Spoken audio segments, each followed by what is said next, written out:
Hi, my name's Franklin. I'd rather keep my last name a secret for personal reasons, if you know what I mean. Anyway, I remember the day that it happened. June 20th, 2003. I was driving home from work when I noticed a sign for a yard sale. That year, we'd been down on money, and I needed something for my 9-year-old son's birthday, so I drove to the address on the sign. When I arrived, the first thing I noticed was that the yard sale was absent of people, except for what I believed to be the owner sitting on his porch in a rocking chair. I decided to look around. Long story short, all I found was shit. Nothing but junk. That's when a dusty box shoved under a table caught my eye. I pulled it out and dug through it, finding a coverless VCR tape with the words, "The Fairly Odd Parents," written on printer's tape with a Sharpie. Immediately I remembered that The Fairly Odd Parents was a show that my son liked, so I decided to buy it for a birthday present. I walked to the owner and asked, "Excuse me, how much for this tape?" He replied, "What tape is that?" as he squinted to get a closer look. Suddenly his face went white. $5, he stammered. Thinking nothing of it at the time, I paid and left. It wasn't until later that night that things started to get very scary.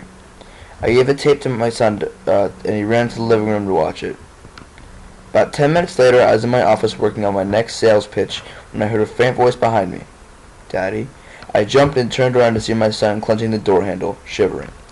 "What's wrong?" I said, walking to him. "That tape," he replied. "What about the tape?" I asked. It's scary," he stammered.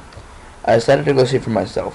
I walked to the living room and to find the tape across the room like someone had thrown it. I picked it up and put it in the VCR. The episode started with the normal opening with Timmy being kicked off the bus and Vicky screaming at him, except for the sound was muffled. Like the recording studio was underwater or something. I attempted to adjust the volume to the max, but that wasn't the problem.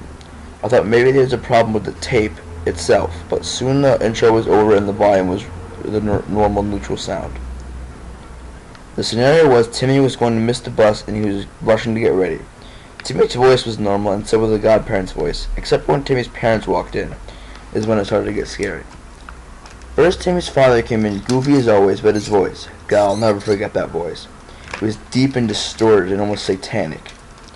Anyway, the episode continued and I felt myself getting scared as items in Timmy's room distorted and the characters' facial features grew more and more realistic, like they were motion tracking the recorder's face. Then something really disturbing happened.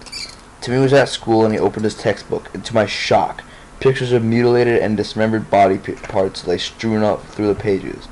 Suddenly my stomach began to feel uneasy and I jumped up and ran to the bathroom. After vomiting several times, I sat there, arms clenched to the toilet seat. Suddenly I remembered the number on the yard sale sign. I hopped up to get to the phone. No answer. I slammed the phone down and grabbed my son and jumped into the car. I paddled the dashboard as I drove. I was so pissed. Nasty thoughts filled my head. I imagined all the images I had seen before on that godforsaken tape and how I might just murder this man. As I neared his house, I saw fire engines rushing behind me, so I pulled over to let them pass. And I noticed that they pulled down the same street that I was going to. I followed him, and when I arrived, I saw his house in a burning inferno. I exited my car and ran to the nearest police officer and asked him what had happened, and he told me that the man had taken his own life because he claimed that spirits were haunting him. Now even more scared, I arrived home and slammed my fists on the dining room table. I knocked over a vase as well. All of a sudden, I heard a faint noise coming from in the living room, and suddenly I realized I had never turned off the TV.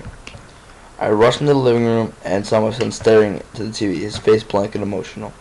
My eyes went from my son to the screen, which had what looked like to be someone's stomach with the words, "Obey the beast," carved into the flesh, and a voice softly repeating the words over and over. "What are you doing, Danny?" I yelled at him. He looked at me with a crooked smile and replied, "Who's Danny?"